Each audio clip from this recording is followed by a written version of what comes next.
The fact that the postmodernists dare to be Marxist is also something that I find, I would say, not so much intellectually reprehensible as morally repugnant.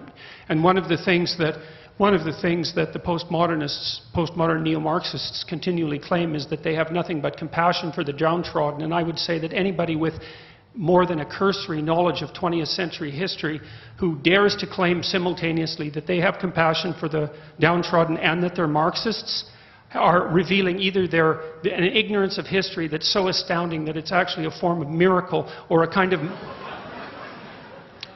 malevolence that's so reprehensible that it's almost unspeakable. Because we already ran the equity experiment over the course of the 20th century, and we already know what the Marxist doctrines have done for oppressed people all around the world, and the answer to that mostly was imprison them, enslave them, work them to death, or execute them. And as far as I can tell, that's not precisely commensurate with any message of compassion. And so I don't think that the postmodern neo-Marxists have a leg to stand on ethically or intellectually or emotionally. And I think that they should be gone after as hard as possible from an intellectual perspective, an informed intellectual perspective. And this is fundamentally a war of ideas.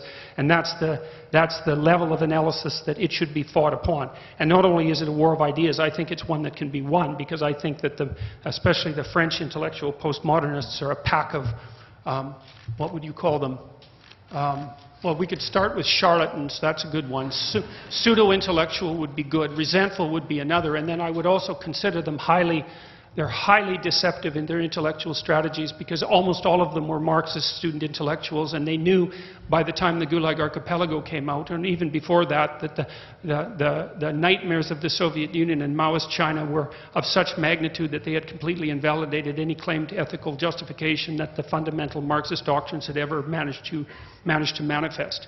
And so it's a no-go zone as far as I'm concerned. Intellectually, the game's over. We've already figured out that there are finite constraints on interpretation, and we also understand why those exist and how they evolved. And from the perspective of political argumentation, there's absolutely no excuse whatsoever in the 21st century to put forth Marxist doctrines as if they're the bomb that's needed by the compassionate and the bomb that's administered by the compassionate to the downtrodden. Sorry, tried that, didn't work. We got 100 million corpses to prove it, and that's plenty for me. And if it's not enough for you, well then you should do some serious thinking either about your historical knowledge or about your moral character.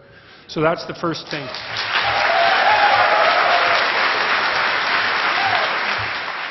What I was quite curious about was, I'll tell you about two things. One of the things I was quite curious about is the postmodern, say, neo-Marxist insistence that the only true human motivation is power. Now, I've been thinking about that in a couple of ways. I think that was actually Marxist sleight of hand at the end of the 1960s, because the original Marxist revolutionary doctrine was that Western society, let's say capitalist society, but you can think about it more broadly as society in general, is basically best conceptualized as a zero-sum game fought to the death between the oppressors and the oppressed, and be the proletariat and the bourgeoisie, let's say. And you know, as we know, playing that game in places like the Soviet Union and Maoist China didn't work out so well for everyone, so there seemed to be a fundamental flaw in the conceptualization, although people could always excuse that by saying, well, that's not real communism, which is the sort of statement that should immediately get you punched in the nose hard enough to knock you out, as far as I'm concerned.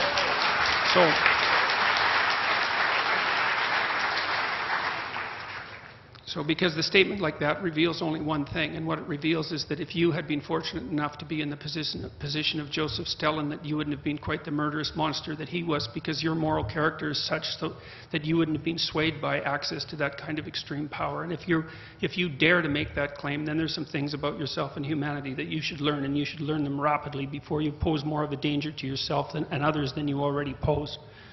So part of it is, the postmodernists turned the Marxist emphasis on economics into an emphasis on power in the 1970s, and I think they did that as a form of sleight of hand, because by the late 1960s and early 1970s it was obvious even to people as intransigent as say Jean-Paul Sartre, who refused to denounce the Communist Party until that late in the progression of the 20th century. It became obvious even to people like that there was just no way that you could maintain your intellectual and moral credibility and remain a supporter of standard communist doctrine. And also it seemed to be the case that strangely enough, contrary to Marx's prediction, that the working class in the West was getting richer, and richer than people had ever got in history, rather than being increasingly downtrodden by the brute heel of the corporate and capitalist elite. So it was not a revolution that was particularly easy to sell.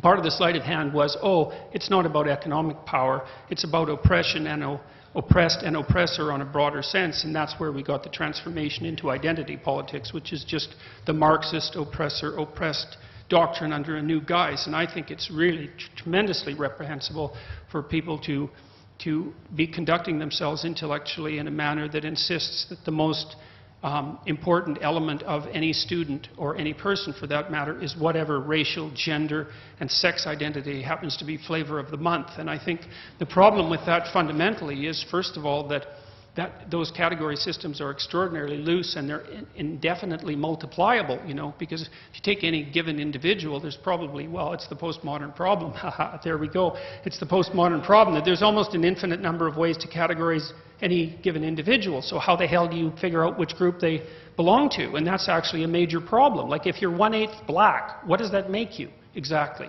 Are you black? Are you white? Are you oppressed? Are you oppressor? Are you, let's see, 1/2 as oppressed as someone who's 1/4 black? Does it work out arithmetically that way? Hey, I'm dead serious about this, man. If we're going to play this sort of game, that's exactly the question that has to be asked, right? And then how do you multiply up your oppressed identities? And then again, who gets to decide exactly which identity you should manifest? And then how do we rank order those identities? And then how do we equate between them? And what measurement techniques do we use to determine who's oppressed and who isn't? And how do we assess equality? And on what dimensions are we going to assess equality? And who's going to enforce it? And who's going to make the decisions? It's like, oh well, we'll figure that out as we go along. It's like, yeah, we certainly will, and the results won't be pretty, I can tell you that, because the problem is actually unsolvable. All it'll mean is that those categories will be made at the whim of the people who are making the categories.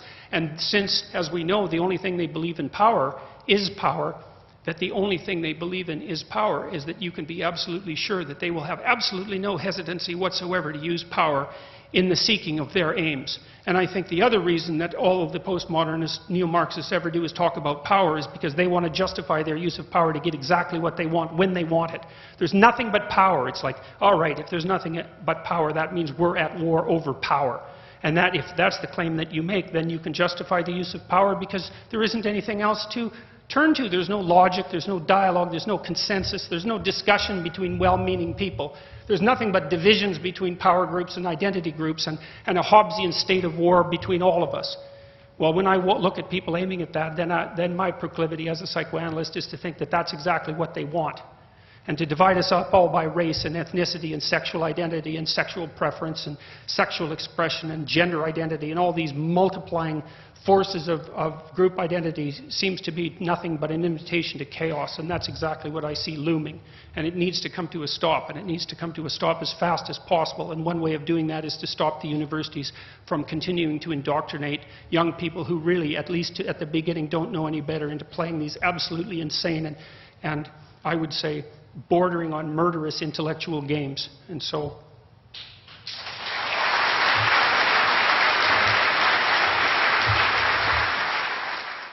I read the recent policy documents of the Elementary Teachers Federation of Ontario, and I can tell you, you can go read it, it's right on their website, is that their plan, and they just say it, I'm not making this up, you don't need any inferences, there's nothing implicit about it, is to reorganize the curriculums from kindergarten to grade 8 so that children are taught to be social justice warriors from the moment they step foot in the public education system. That's exactly what they're doing. They're making this.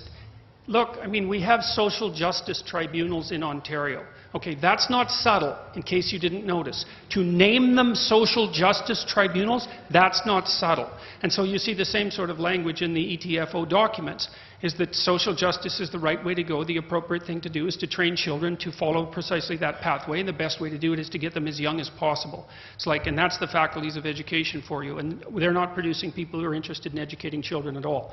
And they're taking the easy route, and what they're doing is training people who who can memorize and then spew forth a one-dimensional view of humanity and then have the gall, the unmitigated gall, to presume that what they should be doing with children is indoctrinating them into that particular line of thinking from as early an age as possible. And so faculties of education, they need to be fixed, and they need to be fixed fast.